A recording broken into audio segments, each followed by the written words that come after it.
Removing a camera lens protector from your iPhone requires careful handling to avoid damaging the lenses or the phone itself. So, firstly, find a well lit, clean area where you can work comfortably.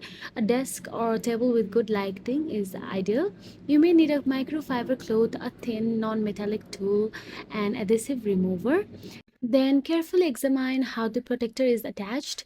Most lens protectors use adhesives around the edges.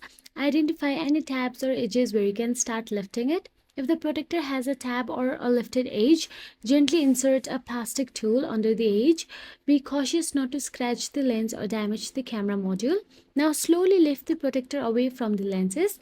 Apply gentle pressure and work gradually around the edges to avoid damaging the lenses or the adhesive.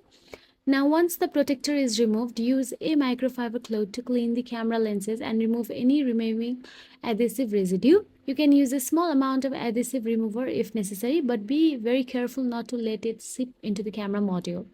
So, after cleaning, inspect the lenses to ensure they are free from scratches or residue.